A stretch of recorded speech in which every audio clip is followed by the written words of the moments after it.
Peter Parker é provavelmente um dos personagens mais queridos do cinema de super-herói, dos quadrinhos. Eu não sei se a galera se identifica muito com o fato dele ter tido uma infância difícil, de ser um nerd magrelo e que gostava de ciências. Por alguma razão, a personalidade do Peter desperta na gente uma certa empatia. E não importa a época, eu acho que um filme do Homem-Aranha sempre vai fazer muito sucesso. E claro, eu não podia deixar essa oportunidade passar, então eu resolvi fazer um vídeo sobre o Homem-Aranha, mas não sobre o filme, mas um vídeo, obviamente, sobre ciência, algo que o Peter Parker adora. Nesse vídeo eu vou te mostrar que os poderes do Homem-Aranha são, de fato, muito parecidos com as habilidades biológicas das aranhas, embora com algumas diferenças.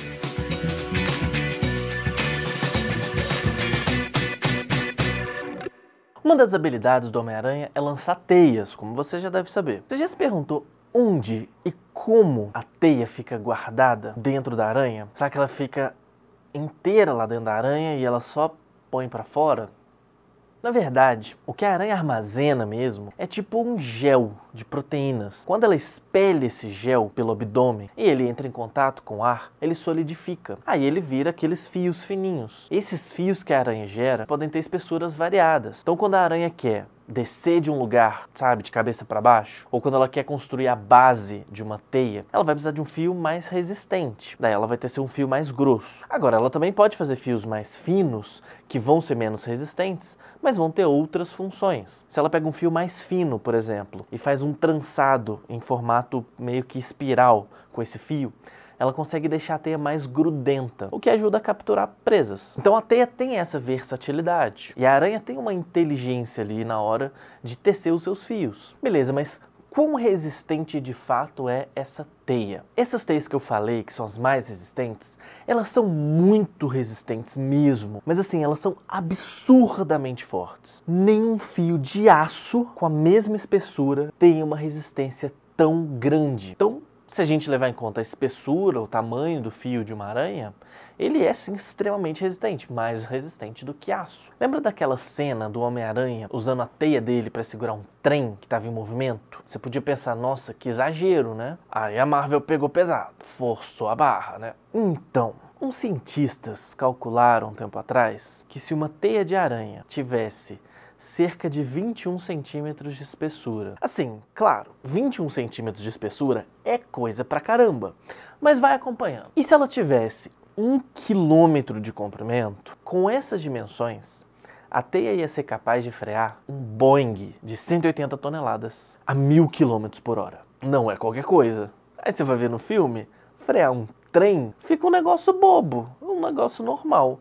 Um negócio factível. Então a gente poderia imaginar que se a teia do Homem-Aranha fosse um pouco mais grossa do que ela realmente é, ela realmente conseguiria parar um trem. Não é exagero. E gente, além de ser mais resistente do que aço, a teia de aranha consegue ser extremamente flexível, mais flexível do que nylon. Ou seja, é um material fantástico, resistente, flexível, leve, biodegradável. É óbvio que os cientistas são doidos com teia de aranha. Imagina se a gente conseguisse produzir um negócio desse em laboratório. E claro, existem cientistas pesquisando isso, tentando desenvolver materiais parecidos com teias em laboratório. E não só teias de aranha, né? Existem várias tecnologias que a gente chama de bioinspiradas. Tem toda uma área de engenharia bioinspirada, algoritmos bioinspirados. E é claro, gente, a natureza é lotada de superpoderes que a gente está longe de ter. Nada mais justo do que a gente estudar a natureza para tentar desenvolver alguns desses superpoderes que a natureza tem. Tem um outro superpoder que o cabeça de teia tem, e é também um superpoder das aranhas e de alguns outros animais pequenos, que é o de escalar paredes. Como que as aranhas conseguem fazer isso? As aranhas têm uns pelinhos nas patas que são chamados de setas. Você deve se lembrar da cena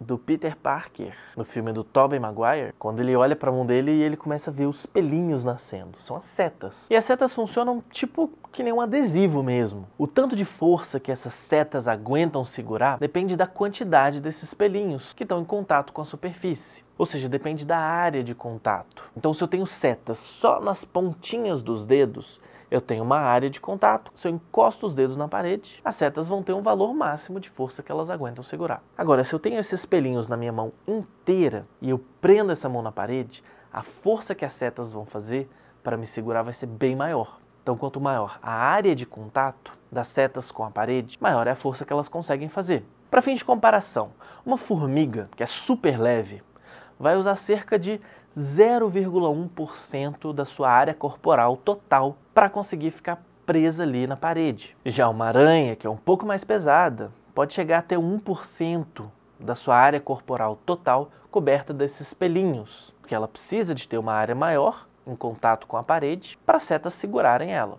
Agora, uma lagartixa, que é bem mais pesada, precisa ter ali em contato com a parede cerca de 4% da sua área corporal. E essa área corporal que eu estou falando, gente, está nas patas. Você pode perceber que a espessura da pata de uma formiga ou de uma aranha é bem fininha. Já a de uma rã é bem maior. A de uma lagartixa é maior ainda. Teve até um grupo de cientistas de diferentes universidades que fez uma pesquisa mostrando essa correlação entre o peso do animal e a área das suas patinhas. Esse mesmo estudo, inclusive, calculou, para fins de curiosidade, que para um ser humano de 80 quilos e 1,80 m conseguisse prender numa parede usando setas, a área de contato desses pelos com a parede teria que ser 40% da área total do seu corpo. Ou seja, para o Peter Parker conseguir escalar uma parede, ele precisaria colar quase que a metade do seu corpo na parede. Imagina o Peter Parker tendo que